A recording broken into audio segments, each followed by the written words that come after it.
ಕೈ ಬಿಡೇನು, ಕೈ ಬಿಡೇನು,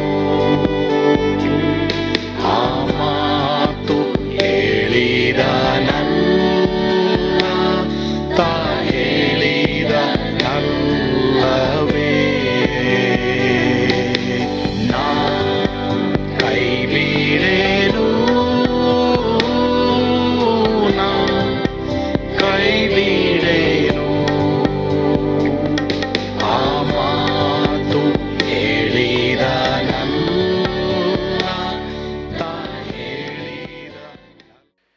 ಯೇಸು ಕೈ ಬಿಡನು ದೈನಂದಿನ ಸತ್ಯವೇದ ಅಧ್ಯಯನಕ್ಕೆ ನಿಮ್ಮೆಲ್ಲರನ್ನು ಆಹ್ವಾನ ಮಾಡ್ತಾ ಇದ್ದೇನೆ. ಪ್ರಿಯರೇ, ಇಂದು ಸಹ ಯೇಸು ಯೆರೂಸಲೇಮಿಗೆ ಅರಸನಂತೆ ಪ್ರವೇಶ ಮಾಡಿದ್ದಕ್ಕೆ 4 ಅರ್ಥಗಳನ್ನು ನಾವು ಈ ದಿನ ಕಲಿಯೋದಕ್ಕೆ ಹೋಗ್ತೇವೆ. ಖಂಡಿತವಾಗಿ ಕರ್ತನು ನಿಮ್ಮನ್ನು ಈ ಪ್ರಸಂಗದ ಮೂಲಕವಾಗಿ ಆಶೀರ್ವಾದ ಮಾಡ್ತಾರೆ. ಈ ಪ್ರಸಂಗ ಅನೇಕರಿಗೆ ನಮ್ಮ ಸಭೆಯಲ್ಲಿ ಆಶೀರ್ವಾದವಾಗಿತ್ತು, ನಿಮಗೂ ಸಹ ಆಶೀರ್ವಾದವಾಗುತ್ತೆ. ಕೇಳಿಸ್ಕೊಳ್ರಿ, ನೋಡ್ರಿ, ನಂಬ್ರಿ, ಆನಂದಿಸ್ರಿ. ಖಂಡಿತವಾಗಿ ಈಗಲೇ ನಿಮ್ಮ ಪಾಪಗಳು ಕಡುಕೆಂಪಾಗಿದ್ದರೆ ಹಿಮತಂತೆ ಬೆಳಕು ಮಾಡ್ತಾರೆ. ಮಾತ್ರವಲ್ಲದೆ ಅವರು ನಿಮಗೆ ಸಮಾಧಾನ ಇವಡೇ ಇಷ್ಟಾಡ ಸಮಾಧಾನ ನಿಮಗೆ ಈಗಲೇ ಕೊಡುವರಾಗಿದ್ದಾರೆ. ಸರಿ, ಖರ್ಜೂರ ಭಾನುವಾರದ 2ನೆಯ ಒಂದು ಅರ್ಥ ಏನಂತಂದರೆ, ಅದನ್ನು ಈ ಕಡೆ ಹೆಣ್ಮಕ್ಳು ಓದ್ತೀರಾ? ಓದಮ್ಮ. ಕನ್ನಡದಲ್ಲಿ ಒಬ್ರು ಓದ್ರಿ, ಇಂಗ್ಲೀಷ್ನಲ್ಲಿ ಇನ್ನೊಬ್ರು ಓದ್ರಿ. ಏಂಜಲ್ ಓದ್ತಾಳೆ. ಕನ್ನಡದಲ್ಲಿ ಓದಮ್ಮ. ಹಂಗೆ ಓದು. ಜಯಿಸುದ ಓದು. ಕತ್ತೆಯ ಸಂಕೇತ. ಕತ್ತೆಯ ಸಂಕೇತ. ನೀನು ಓದಮ್ಮ ಇಂಗ್ಲಿಷ್ನಲ್ಲಿ. Yes, symbolism of the donkey. ಖರ್ಜೂರದ ಭಾನುವಾರದ 2ನೇ ಅರ್ಥ ಏನಂದ್ರೆ ಕತ್ತೆಯ ಸಂಕೇತ, ಗಾಡಿದ ಸಿನ್ನಮು, ಚಿನ್ನ ಅಥವಾ ಸಂಕೇತ ಅಲ್ವಾ, ಚಿಹ್ನೆ ಎಂಬುದಾಗಿ ಹೇಳ್ತಾರೆ. ಸೊ ಹೀಗಾಗಿ ಕುದುರೆ ಮೇಲೆ ಸವಾರಿ ಮಾಡುವ ಅಲೆಕ್ಸಾಂಡರ್ಗಿಂತಲೂ ಕತ್ತೆ ಮೇಲೆ ಪ್ರಯಾಣ ಮಾಡುವಂಥದ್ದು ಏನು ತೋರಿಸ್ತದೆ? ಯಾಕೆ ಯೇಸುಸ್ವಾಮಿ ಕತ್ತೆಯನ್ನು ಆರಿಸ್ಕೊಂಡ್ರು? ಆಗಿನ ಕಾಲದಲ್ಲಿ ಕುದುರೆ ಇತ್ತು, ಬಟ್ ಯಾಕೆ ಯೇಸುಸ್ವಾಮಿ ಕುದುರೆನ ಆರಿಸ್ಕೊಂಡಿಲ್ಲ, ಯಾಕೆ ಕತ್ತೆಯನ್ನು ಆರಿಸ್ಕೊಂಡ್ರೆ ಎಂಬುದಾಗಿ ನಾವು ನೋಡುವಾಗ ಅದು ತಗ್ಗಿಸಿಕೊಳ್ಳುವಿಕೆ, ದೀನತೆ, ರಾಜಕೀಯ ರಾಜ್ಯತ್ವಕ್ಕಿಂತಲೂ ಆತ್ಮೀಕ ಜೀವಿತವನ್ನು ತೋರಿಸುವಂಥದ್ದಾಗಿದೆ. ಅದರಿಂದಲೇ ಯೇಸುಸ್ವಾಮಿ ಕತ್ತೆಯ ಮೇಲೆ ಪ್ರವೇಶ ಮಾಡಿದ್ರು. ತಗ್ಗಿಸಿಕೊಳ್ಳುವಿಕೆ ಬಹಳ ಪ್ರಾಮುಖ್ಯ. ಇವತ್ತು ನಮ್ಮ ಜೀವಮಾನದಲ್ಲಿ ನೋಡಿ, ಒಂದು ಕಾರ್ಯದಲ್ಲಿ ನಾವು ತಗ್ಗಿಸ್ಕೊಳ್ಳೋಕ್ಕೆ ಬಹಳ ಕಷ್ಟ ಆಗೋದು ಯಾವಾಗಂದರೆ, ನಾವು ಏನೂ ಇಲ್ಲದೆ ಇರುವಾಗ ದೇವರು ನಮ್ಮನ್ನು ಲೌಕಿಕವಾಗಿ ಭೌತಿಕವಾಗಿ ಹೆಚ್ಚಿಸಿದಾಗ ನಮ್ಮನ್ನು ತಗ್ಗಿಸ್ಕೊಳ್ಳೋದು ಬಹಳ ಕಡಿಮೆ ಪ್ರಿಯರೇ, ಭಾಳ ಕಡಿಮೆ. ಉದಾಹರಣೆಗೆ ನೋಡಿ, ನಿನಗೆ ಸೈಕಲ್ ಇತ್ತು, ಆದರೆ ನಿನಗೆ ಮೋಟರ್ ಬೈಕ್ ಬಂತು. ನಿನ್ನ ನನ್ನ ಕೊರಳು, ನಿನ್ನ ನನ್ನ ಕಂಠ, ನಿನ್ನ ನನ್ನ ತಲೆ ಯಾವ ರೀತಿ ಇರ್ತದೆ ಯೋಚನೆ ಮಾಡಿ ನೋಡ್ರಿ. ಆ್ಯಂಡ್ ದಟ್ಸ್ ನ್ಯಾಚುರಲ್, ಬರ್ತದೆ. ಅದಕ್ಕೆ ನಾನು ಹೇಳೋದು, ಅನೇಕ ವೇಳೆ ದೇವರು ನನ್ನನ್ನು ನಿನ್ನನ್ನು ಸ್ಟೆಪ್ ಬೈ ಸ್ಟೆಪ್ ಆಶೀರ್ವಾದ ಮಾಡೋದು, ಅಂದರೆ ಸ್ಟೆಪ್ ಬೈ ಸ್ಟೆಪ್ ನನ್ನನ್ನು ನಿನ್ನನ್ನು ನಿಧಾನವಾಗಿ ಮೇಲಕ್ಕೆ ಏರಿಸೋದು ಭಾಳ ಒಳ್ಳೆಯದು. ಆವಾಗಲೇ ನಾವು ಚರ್ಚಿಗೆ ಬರೋದು, ಆಗಲೇ ನಾವು ಬೈಬಲ್ ಓದೋದು, ಆವಾಗಲೇ ನಾವು ಪ್ರಾರ್ಥನೆ ಮಾಡೋದು. ಇಲ್ಲೇ ಹೋದರೆ ನಾವು ಮಾಡಲ್ಲ.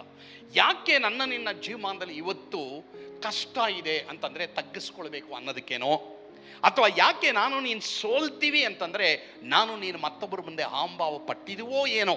ಅದಕ್ಕೆ ಯಾಕೆ ಸೋತ್ಬಿಟ್ಟೆ ಅಂತಂದರೆ ಬಿಕಾಸ್ ಯು ಆರ್ ಪ್ರೌಡ್.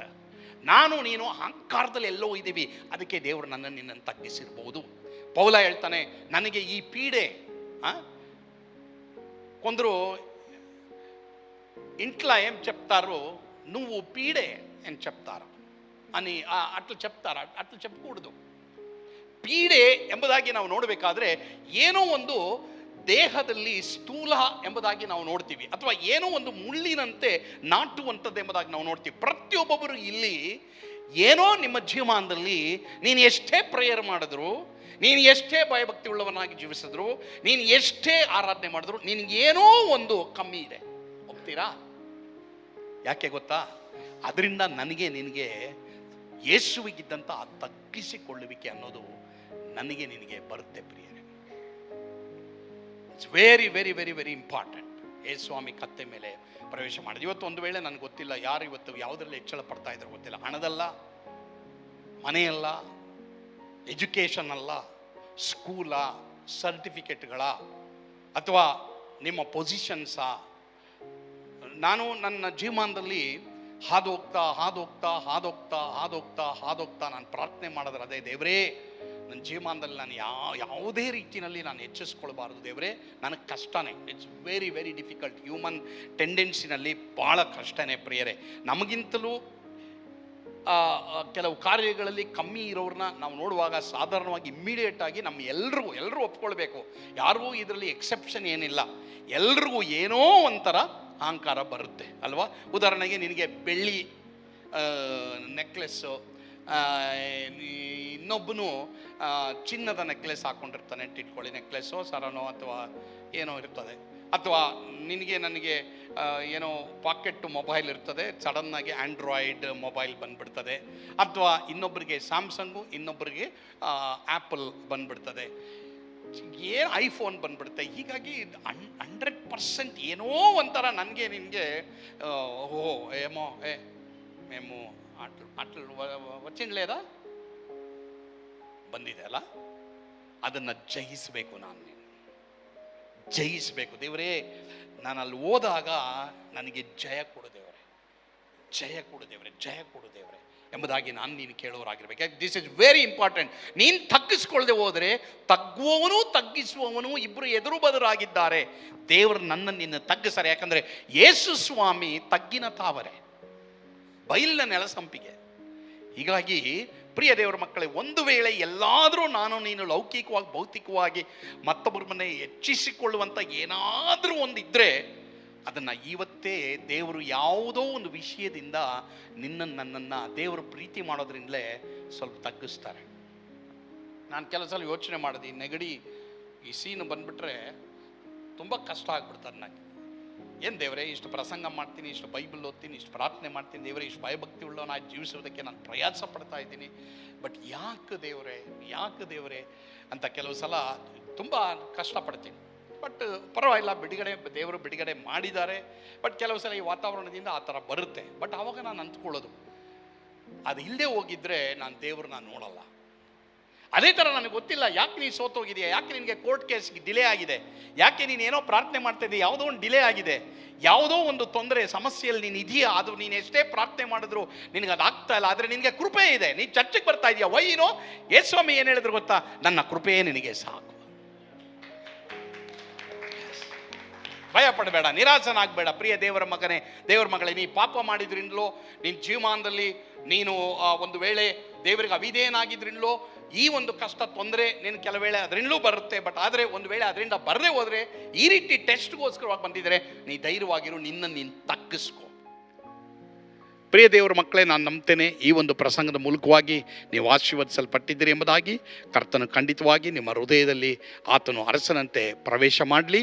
ಒಂದು ವೇಳೆ ನೀವು ಯೇಸುಸ್ವಾಮಿ ನಂಬಿದ್ದೀರಾ, ಆದರೆ ಆತನ ಅರಸನಂತೆ ಸ್ವೀಕಾರ ಮಾಡದೆ ಹೋದರೆ ಇವತ್ತು ನಿಮ್ಮನ್ನು ಅರಸನಾಗಿ ಆತನನ್ನು ಸ್ವೀಕಾರ ಮಾಡಲಿಕ್ಕೆ ಅವಕಾಶ ಉಂಟು. ಈಗ ನನ್ನೊಂದಿಗೆ ನೀವು ಪ್ರಾರ್ಥನೆ ಮಾಡನ್ವಾ? ಪರಮ ಪ್ರೀತಿಯುಳ್ಳ ತಂದೆಯಾದ ದೇವರೇ, ನಿಮಗೆ ಸ್ತೋತ್ರ. ದೇವರೇ, ಇಂದು ಯಾರ್ಯಾರು ನಿಮ್ಮನ್ನು ದೇವರನ್ನಾಗಿ, ಕರ್ತನನ್ನಾಗಿ, ಅರಸನಾಗಿ ಸ್ವೀಕಾರ ಮಾಡಿದ್ದಾರೋ ಅವರೆಲ್ಲರೂ ನೀನು ಆಶೀರ್ವಾದ ಮಾಡು ಅಪ್ಪ. ತಂದೆಯಾದ ದೇವರೇ ಸ್ವಾಮಿ, ಅವರೆಲ್ಲರಿಗೂ ನೀನು ಬಿಡುಗಡೆ ಕೊಡಪ್ಪ ದೇವ. ಈ ಸಂದರ್ಭದಲ್ಲಿ ಯಾರ್ಯಾರು ಯಾವ ಕಾಯಿಲೆ, ವೇದನೆ, ನೋವುಗಳಿಂದ ಕಷ್ಟಪಡ್ತಾ ಇದ್ದಾರೋ ಅವರಿಗೂ ಬಿಡುಗಡೆ ಕೊಡಪ್ಪ. ಯೇಸುವಿನ ಹೆಸರಿನಲ್ಲಿ ಪ್ರಾರ್ಥಿಸ್ತೇವೆ ಸ್ವಾಮಿ, ಆಮೇನ್. ಕರ್ತನು ತಾನೇ ನಿಮ್ಮೆಲ್ಲರನ್ನು ಆಶೀರ್ವಾದ ಮಾಡಲಿ. ಯೇಸು ನಿಮ್ಮನ್ನು ಕೈ ಬಿಡನು.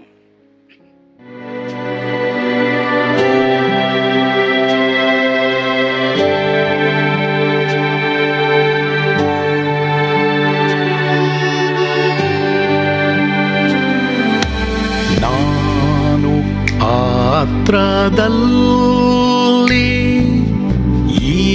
ಇರುವಾಗಲೂ ನೀನು ಪಾಯಪಾಟು ಓಡಬಾರದು. ನನ್ನ ಮಾತನಂಬಿ ಸ್ಥಿರವಾಗಿರು.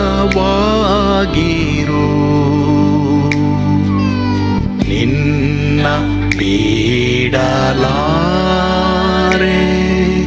ಬಿಡೆನು ಎಂದೆಂದಿಗೂ.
ಸ್ವಾಮಿ ಬಾರುವಾತನು ನನ್ನ ಬಿಡಲಾರ ನನ್ನನ್ನು ಕೈ ಬಿಡಲು ನಾ ಕೈ ಬಿಡೆನು ನಾ ಕೈ ಬಿಡೆನು ಆ ಮಾತು ಹೇಳಿದನಲ್ಲ ತಾ ಹೇಳಿದನಲ್ಲವೇ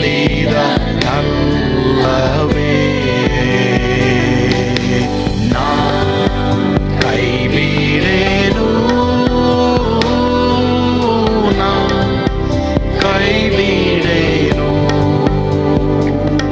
ಆ ಮಾತು ಹೇಳಿದನಲ್ಲ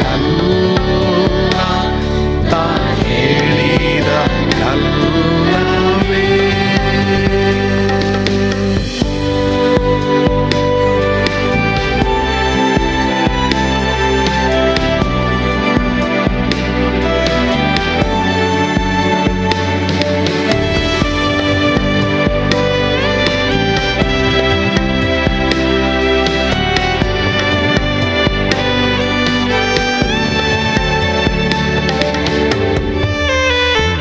ಮುಂದೆ ಬಾವು ಕಷ್ಟ ಬಾರುತ್ತಿದ್ದರು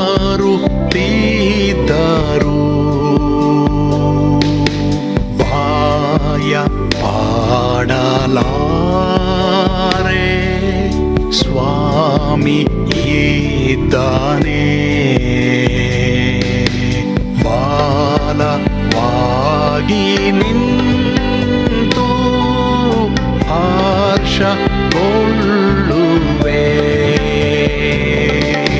ಸ್ವಾಮಿ ಬಿಡಲಾರ ಸ್ವಾಮಿ ನನ್ನ ಕೈ